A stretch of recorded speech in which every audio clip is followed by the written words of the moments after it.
Okay, good morning. We are starting Hilchos Rosh Hashana, Tav Kuf Pei Aleph. Dine Yemei Tachanunim ve'erev Rosh Hashana. So Aleph. Nohagim lakum be'ashmoret lomar slichot ve'tachanunim mirosh chodesh Elul ve'elach ad Yom HaKippurim. So the minhag is, we start saying Selichos all the way from the beginning of Rosh Chodesh Elul, and that's the day after Rosh Chodesh. We don't start on Rosh Chodesh itself. And then we continue all the way through and including Yom Kippur. Okay. Now, when should it be done? So we read in the Shulchan Aruch, he writes, Be'ashmoret. What's that? Early in the pre-morning. So why? Basically, the poskim say it's from Chatzot all the way until Alot HaShachar is the best time to be saying Selichos, because that is the greatest 8 ratzon. Okay?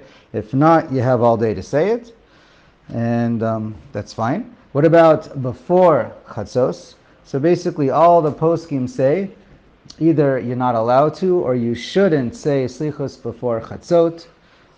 That's what they all write, as far as I know. The Rav Moshe has a famous tshuva, Nigras Moshe. It's in Orach Chaim Beis Kufhei. He writes that before Chatzot, you're allowed to say Selichos if you wouldn't be able to say it after Chatzot. And so therefore, you just say it begeder hara'at sha'ah, and just announce that you're just doing it this time or this year, whatever, and because there's no choice, and we should correct it the next time. We should do it properly in the proper time next year. And that just know that if you do this, you're not getting the same power by saying the Yud Gimel Midos, right? And there's there's the idea that if we say the Yud Gimel Midos with Kavana, Hashem will not turn us empty-handed. But if you say Yud Gimel Midos before Chatzot, there is no such promise. Okay, now what's special about these 40 days? Because that's when Moshe Rabbeinu went back up for the third time to Har Sinai. And even though we got Slicha before, this time it was the closer time to get even a much higher level and greater level of forgiveness and closeness to, it's the 8 Ratzon, and when he went up, they blew the Shofar. And that's part of the minhag of blowing the shofar we're about to read.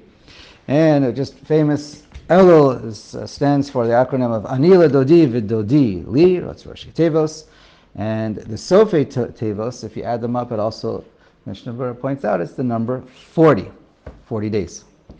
And also it's the same Rosh Tevos of, where it says, Umal Hashem Elokecha et levavcha ve'et levav zarecha. So it has to do with tshuva, and which is what the purpose of the time is, of these days.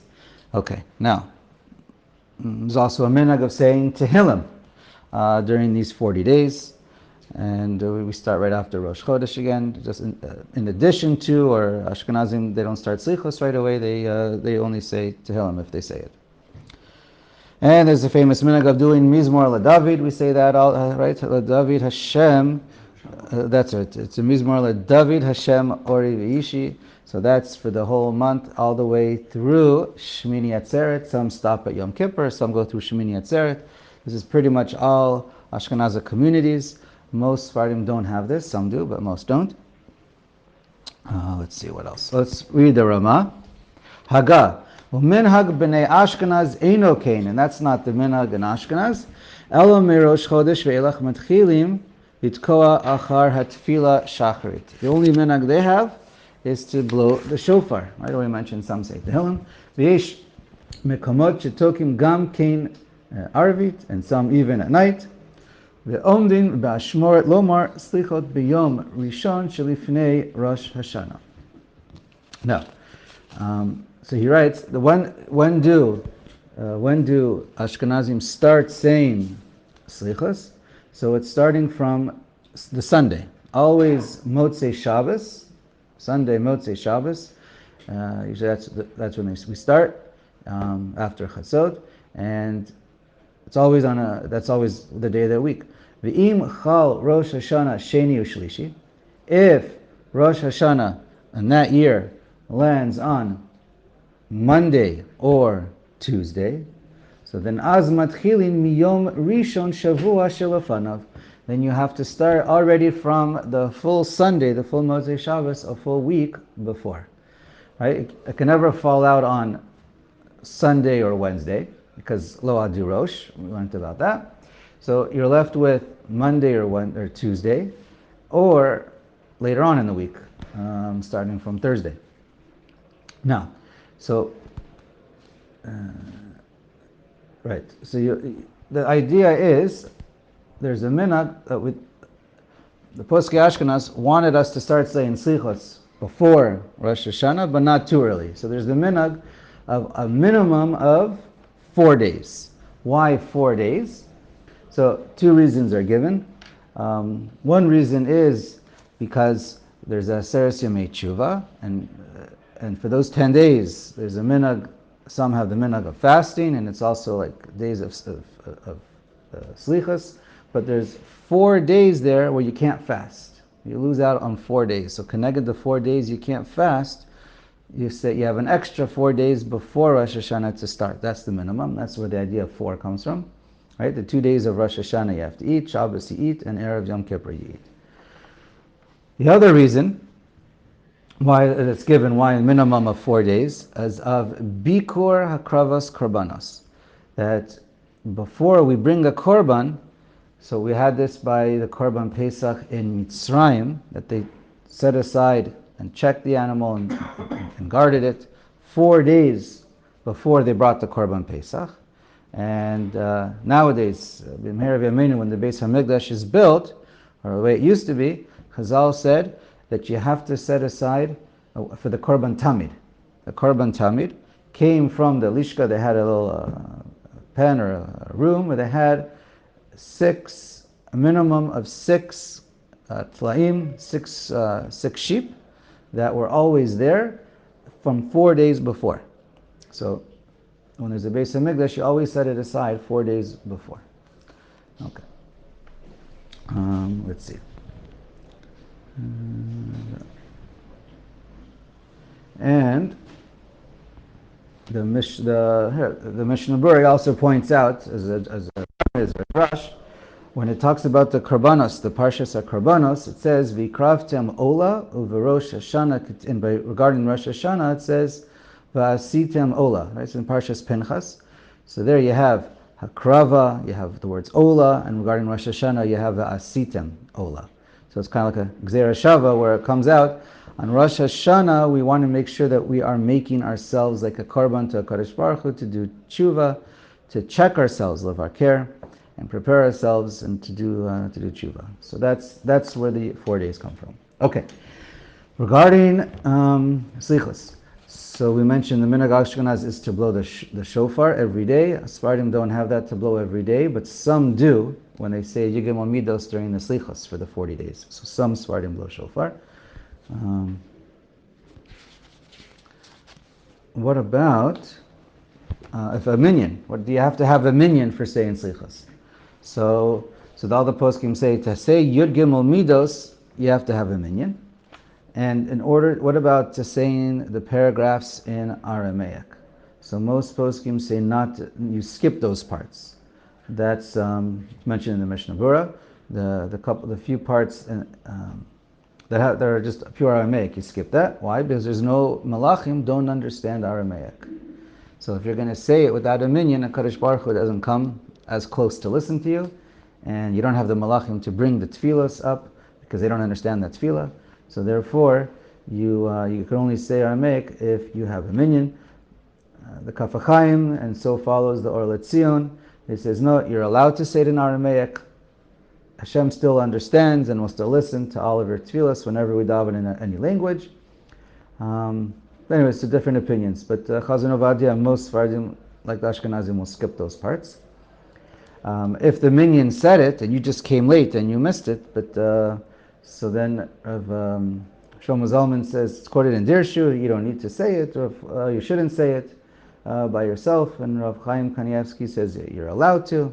But I don't know, it was quoted. I'm not sure if there's a minyan in the room, not minyan in the room. So, whatever. Okay, that's that. Once you start saying Selichos with a minyan, and you finish, but when you look around and you're all done, the minyan disappeared. Not everybody's there. A couple people snuck out. So what do? You're allowed to say Kaddish. Because the Kaddish is going on the Selichos that you started with a minyan, and since it's all one tefillah and the Kaddish is part of it, since you started, you're allowed to finish. Okay. That's, okay, let's continue in the Ramah. What's the minimum amount of people to do that? Oh, I don't know. I don't know. Minimum. Yeah, but if everyone left and it's just the chazan, right? I don't know. Okay, maybe someone can tell me. We'll find out maybe for tomorrow. Ve'avel, this is in the Ramah. Ve'avel asur latzeit mi beito kedei lekanes lebeita knesset lishmoa haslichos. Okay, so he writes, in Avel, he's not allowed to leave his house, right? Avel for the 7 days, he stays home, even if he doesn't have a minyan, and even if there's no slichos. So there's a whole discussion by an Avel Amaisa if he's allowed to. It's a machlokas if you're allowed to leave if there's no minyan, just for Kriyas Torah, or if it's all the days. But okay, the words of the Ramah over here, he's assuming you don't leave your house even for minyan, but he says, and even for slichos, milvad be'erev Rosh Hashana shemarbim slichos yachol ha'avel ikanes lebeita knesset. The one exception for slichos to leave your house is Erev Rosh Hashana. Because then Ashkenazim have a much longer slichos. Sfardim, it's the same as the whole month. But Ashkenazim have a much longer one, and it's more chashuv. So for that one, he writes you're allowed to go. We're going to get into all the quick points. The Ramah is going to mention a few points about the Hilchos Shaliach Tzibor. So the Mishnah Berurah piggybacks regarding an Avel. So he just points out an Avel, Yud Beis Chodesh for a parent, or 30 days for other Krovim, Lachatchila should not daven for the Amud for Rosh Hashanah Yom Kippur. But of course, if there's no one available, and you're the only one, then of course you should do it. Similarly, but he does daven, of course, an Avel, someone in Yud Beis Chodesh or 30 days, he davens for the Amud normally. Just, he shouldn't say Halal and he shouldn't say Musaf. Someone else should, talking about being chazan. Someone else should be chazan for halal, and someone else should be chazan for musaf, unless of course there's nobody else who can. So then it's also mutter. Okay, but for slichos, there's no problem for an avel and yud beis chodesh. Again, you're not in the 7-day avel. You're yud beis chodesh or 30 days. For that, there's no problem to be a chazan for the shaliach tzibur for slichos. Okay. Let's read the Ramah. Vidaktaku lachzor achar shaliach tzibor hayoter hagun v'hayoter gadol batorah u'maisim she'efshar limtzo she'itpalal slichos v'yamim noraim. Now, when you're looking, you should look for a good shaliach tzibor. And what are you looking for? The ikar of what you're looking for is someone who's a ben Torah, who learns, who has good maisim tovim, he's osek b'tzorchei tzibor. And that's really what you're looking for. Obviously, you need someone. Well, we'll see. Let's keep reading.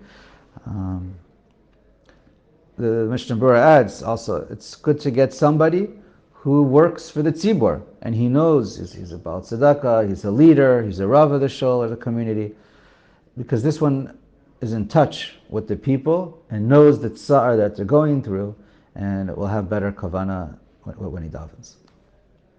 But of course, also it's important to get someone who's merutze l'kahal. We're going to read that. Okay, let's go. Mishnah Berurah also points out you should get a Baal Tshuva. In other words, it could be from birth, but he means all of us should do tshuva in something, really tshuva in everything, because all of us have what to work on in our areas. So you should pick a shaliach tzibor who's not only a gadol b'torah and maisim tovim, but even someone who looks at his deeds that he's doing now and is a Baal Tshuva in those. He does Tshuva on all of his deeds, or as much as possible. Okay, he's not talking about the terminology that many use nowadays of from birth and Baal Tshuvas. Okay, we're all Baal Tshuvas. Okay, now, and he points out the Tefillah. The Baal Tefillah should also, all of us, but especially the Baal Tefillah, should prepare ahead of time and understand what he's saying and have the proper kavanos that one should have when he's davening and blowing the shofar, who's ever blowing the shofar. Okay, let's keep reading. V'sheyehi ben shloshim shana, and you should pick someone who is 30 years old or older. Gam sheyehi nasui, and he should also be married. Right, all that's lechatchila. Miu, but he points out kol Yisrael kasherim. But bottom line, everybody is kosher. You have to be bar mitzvah, but otherwise everyone is kosher. Rak, qualifying now, sheyeh merutza lakahal, but he must be where everyone likes him. If he's a Baal Machokas, he's not allowed to be the Shliach Tzibur. But if he just gets up and starts davening and takes the stand per se, you ignore him, you don't answer Amen, and you don't let him be the Shliach Tzibur. He has to have in mind to be motzi everyone with his davening. If he has one guy in the room who he very much dislikes, and he's going to have kavanah not to make him yotzei, gam ohavav enam yotzim b'tfilato. Even everyone who he loves is not yotzei.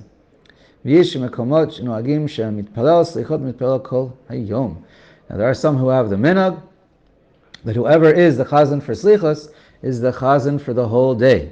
In particular, shachar and mincha for the rest of the day, and some say even the night before Mariv.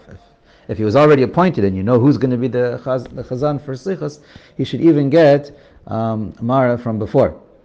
And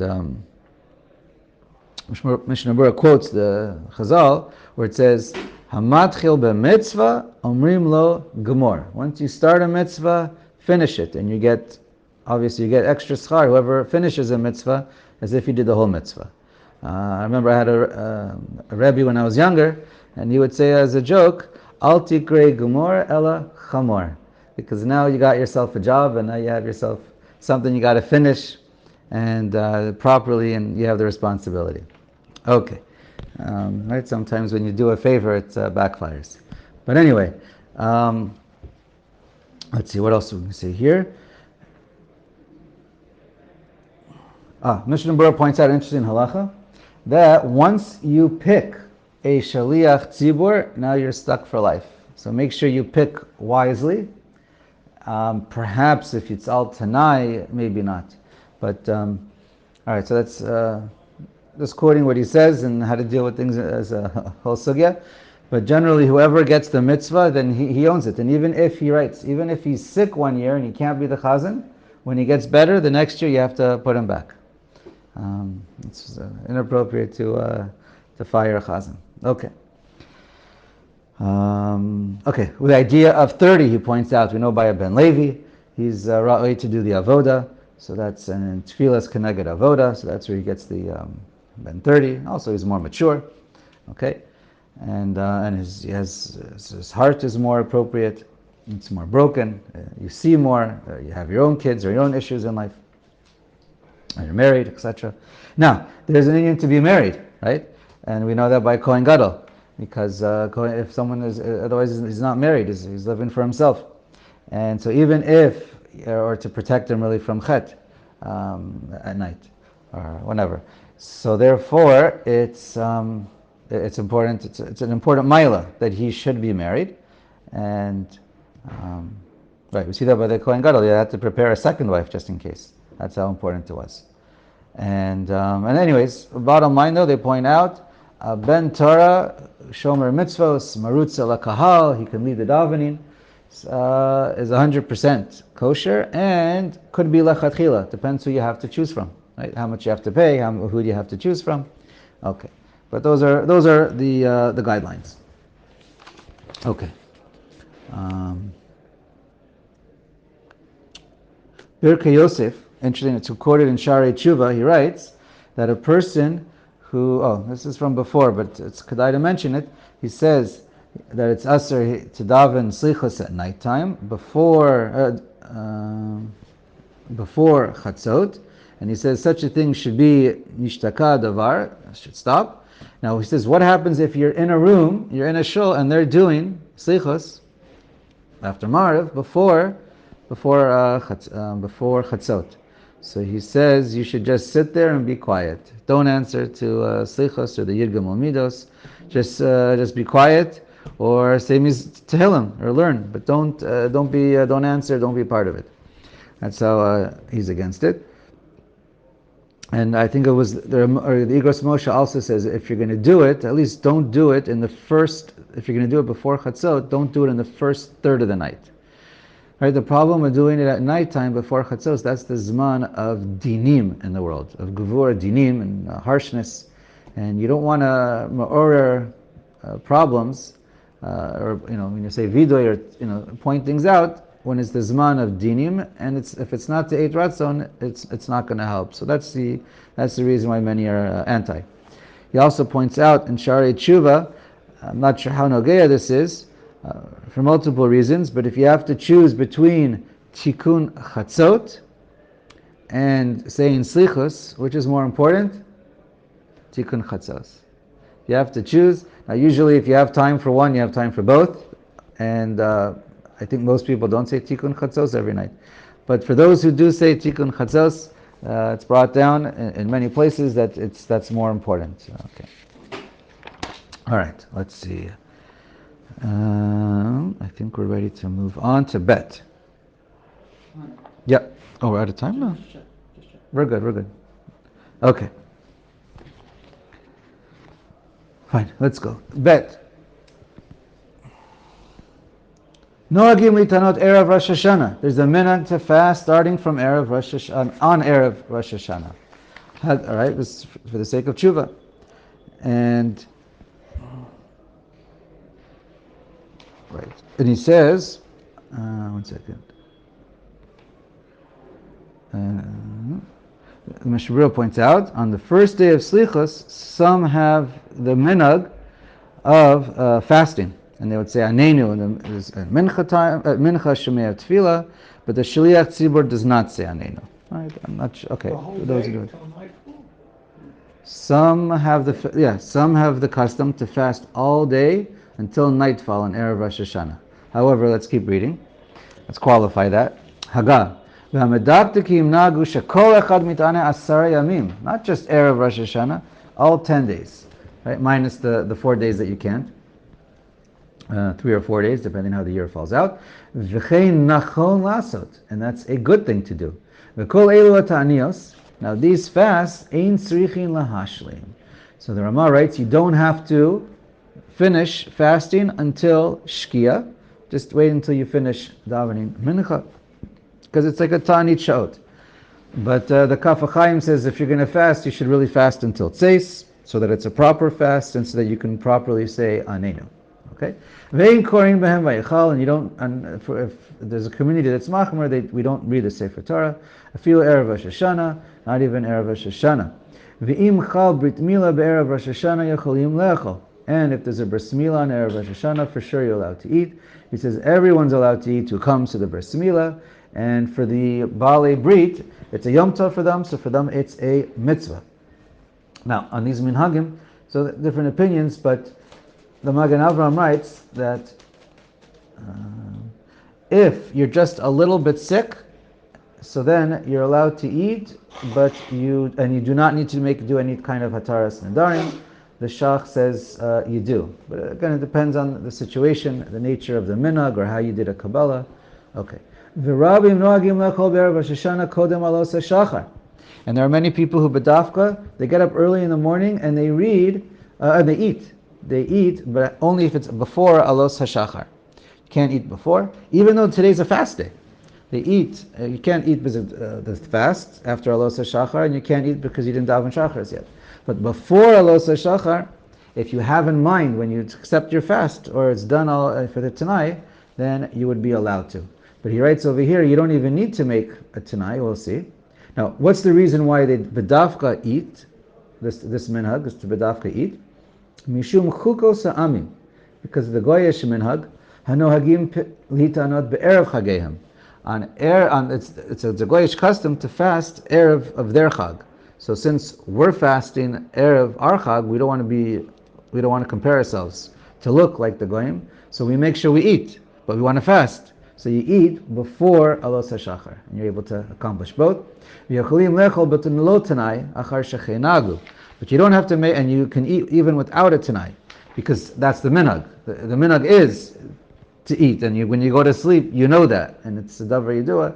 So it's as if you already made your tanai, and you don't have to make. Certainly, you don't have to make another tanai. Okay, stop. Right.